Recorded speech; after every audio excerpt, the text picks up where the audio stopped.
Hello students, welcome back. कैसे हैं आप लोग। आज हम इस वीडियो में आपके रिमेनिंग क्वेश्चंस को डिस्कस करेंगे एनसीईआरटी के। जो आपका क्वेश्चन नंबर 17 और 18 है, आपका लास्ट क्वेश्चन है of the chapter of the gravitations. तो let's move to chapter same.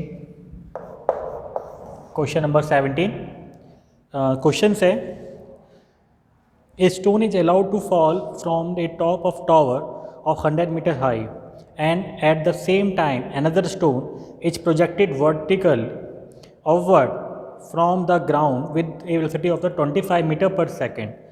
Calculate when and where the two stone will meet. आपको क्वेश्चंस में गिवन है कि आपके पास एक ए टू बी हाइट है जो आपका 100 मीटर्स है। ओके, हमने एक स्टोन को यहाँ से मूव कराया और एक स्टोन को यहाँ से थ्रो किया गया। तो जब हमें थ्रो किया गया तो u इक्वल टू 25 मीटर पर सेकंड है। अब यहाँ से थ्रो करेंगे तो u आपका क्या हो जाएगा, यहाँ पे 0 हो जाएगा इस कंडीशन में। तो हम सबसे पहले और माना कि आपका ये जो पॉइंट यहाँ मीट करेंगे इसके डिस्टेंस x1 है एंड यहाँ से डिस्टेंस आपकी x2 है। ओके, जब हमने थ्रो किया गया तो हम बात करते हैं आपका फॉर ए टू बी। जब हमने ए टू बी किया तो इस कंडीशन में आपका u 0 हो जाएगा। ओके, h जो है हम लेते हैं आपका x1 लेते हैं, g की वैल्यू 9.8 मीटर पर सेकंड स्क्वायर है। और इस कंडीशन में वैल्यू फाइंड करनी है, हमें x1 फाइंड करना है, u 0 है। तो इस कंडीशन में आप इक्वेशन सेकंड यूज कर सकते हैं। तो h equal to u t plus half g t square. तो h की वैल्यू आपके पास x है, ये 0 हो जाएगा plus 1/2 into 9.8 into t square. ये कंडीशन में देखिए आपके पास, और यहाँ पे हमको पता है कि आपको 9.8 divide by 2 equal to 4.9 t square हो गया। हम इसको इक्वेशन 1 मान लेते हैं। Got it. अब उसके बाद हम देखते हैं कि आपका जो ऑब्जेक्ट है फिर B2 A इसको थ्रो किया गया। ठीक है, B2 A थ्रो किया गया। तो इस कंडीशन में आपका जब हम B2 A थ्रो करेंगे तो उस कंडीशन में वैल्यू क्या हो जाएगी, x2 equal to u t plus half. और यहाँ पे क्या आएगा, नेगेटिव आएगा, क्योंकि ग्रेविटी के कैसे वर्क कर रहे हैं, आप अगेंस्ट वर्क कर रहे हैं। तो x2 इक्वल टू u की वैल्यू आपके पास 25t है, 25t minus half into 9.8 t square. तो वैल्यू हो गई आपके पास x2 equal to 25t minus 4.9 t square. ये पॉइंट्स क्लियर हैं कि अगर हमने ऑब्जेक्ट को थ्रो किया गया B2A तो इस कंडीशन में आपका जो पॉइंट मीट कर रहे हैं वो आपका x2 में मीट कर रहे हैं माना हमने। तो ut minus half g t square, x2 की value 25t minus half into 9.8 t square. अब आपके पास क्या गिवन है, जो टोटल हाइट है वो कितनी है कि x1 plus x2 equal to 100 है। ये आपके पास गिवन है। तो अब क्या करेंगे, x1 x2 की वैल्यू पुट कर देंगे। x1 की वैल्यू है हमारे पास 4.9 t square plus 25t minus 4.9 t square equal to 100। अब देखेंगे आपका ये ऐसे आप 4.9 टी स्क्वायर से 4.9 टी स्क्वायर कैंसिल हो गया। अब 25t इक्वल टू 100, तो t इक्वल टू हो जाएगा 100 बाई 25 इक्वल टू 4 सेकेंड। तो आपका जो पहला पार्ट था कि वैन, तो वैन का मीन्स है कि एट 4 सेकेंड आपका जो स्टोन है जो आपने ए से बी की ओर, बी से फिर ए की ओर को थ्रो किया गया है वो आपके 4 सेकेंड में मीट करेंगे। फिर आपका सेकेंड पार्ट है कि एट वेयर, मतलब आपके जो डिस्टेंस है वो क्या होगी। तो आपके डिस्टेंस के लिए आपके पास दो फॉर्मूले हैं आपके। तो x ये वाला फॉर्मूला है कि 25t माइनस 4.9 टी स्क्वायर, इसे पुट कर सकते हैं, या फिर आप x1 अब यहाँ से पुट कर लीजिए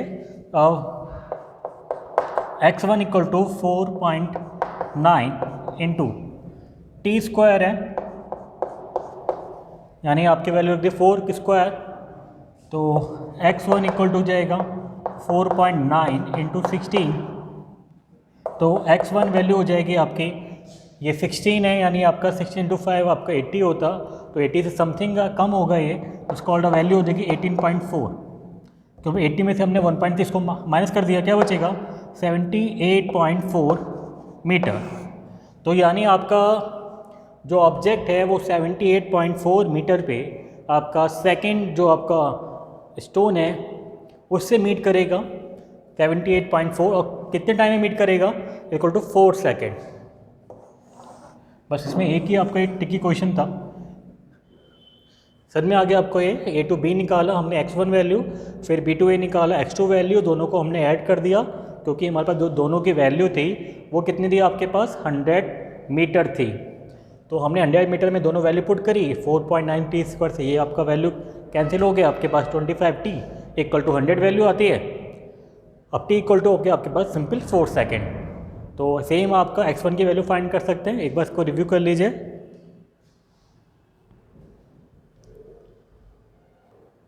okay, we have move to last question of gravitation. Question number आपका 18 है,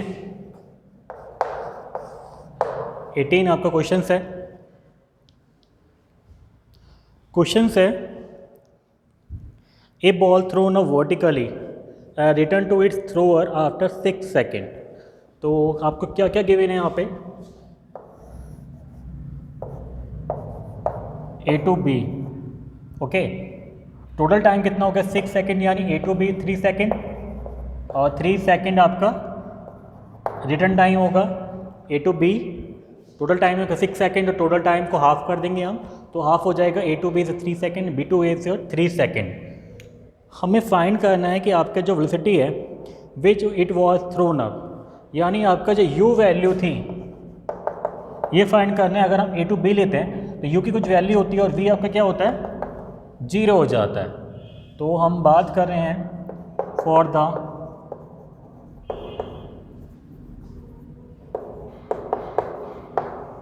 ए टू बी,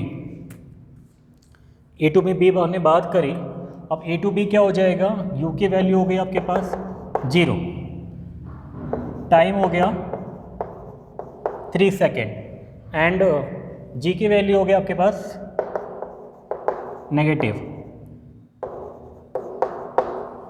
ये आपके पास वैल्यू हो गई। g की वैल्यू हो गई 9.8 मीटर पर सेकेंड स्क्वायर। अब हमें क्या फाइंड करना है, u की वैल्यू फाइंड करनी है। अब इक्वेशन फर्स्ट यूज कर सकते हैं, तो v equal to u minus g t, v 0 है आपका ऑलरेडी, यहाँ पे आपका v 0 होगा, u की वैल्यू चाहिए हमें, तो u माइनस 9.8 इंटू 3, ठीक है 9.8 इंटू 3, तो वैल्यू हो गया आपके पास u equal to 3 into 8 24 2 29.4 metre per second. ये आपका पहला पार्ट क्लियर है कि पहला पार्ट है आपके पास u equal to 29.4 metre per second. अब हमें सेकंड पार्ट मूव करते हैं जहाँ पूछा गया कि मैक्सिमम हाइट इट रीच, जो मैक्सिमम हाइट है वो क्या होगा, तो देखते हैं। मैक्सिमम हाइट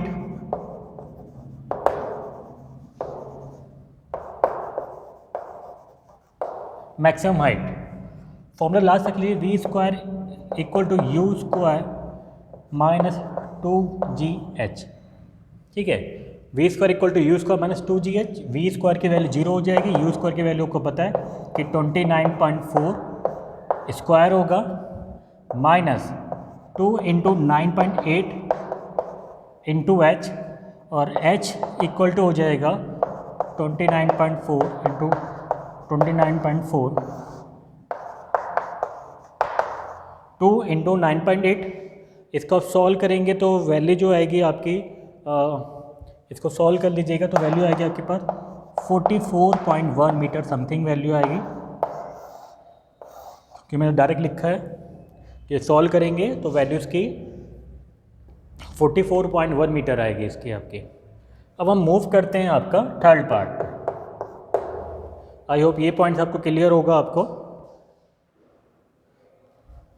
थर्ड पॉइंट है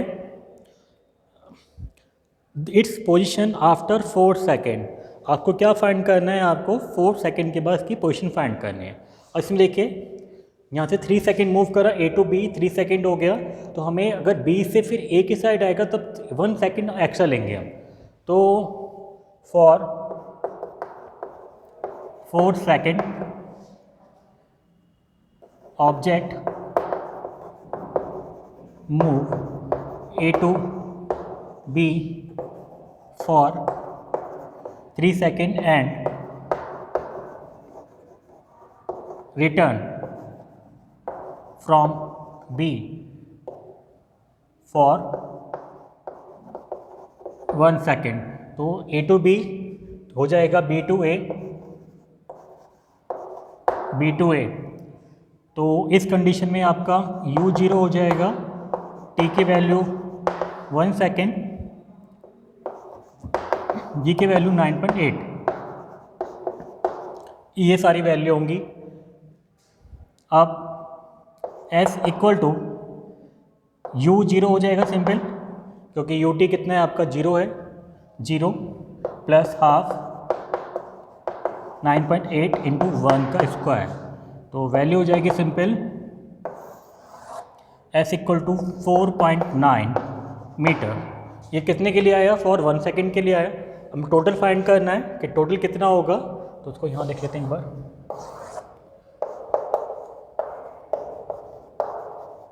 टोटल हो गया, क्योंकि वैल्यू आई आपकी 44.1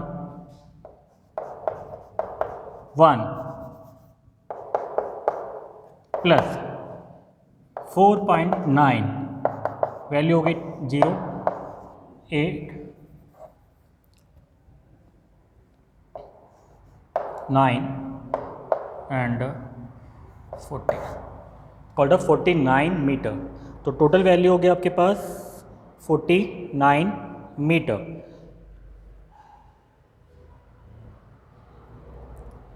okay,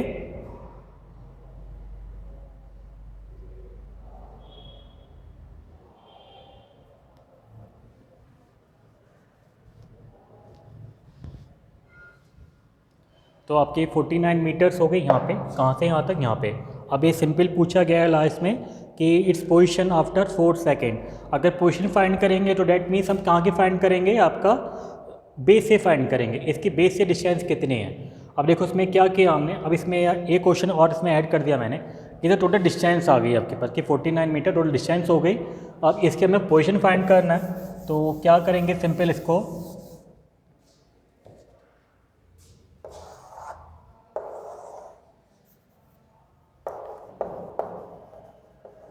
position after 4 second, total distance है 44.1 माइनस 4.9। समझ में आ रही बात कि अगर A to B 44.1 है, 4.9 तक यहाँ तक आया, तो आपका इसकी पोजीशन ये पूछ रहा है सिंपल। तो इसमें आपकी जो वैल्यू आ जाएगी आपके 922 वैल्यू समथिंग इज द 9223 2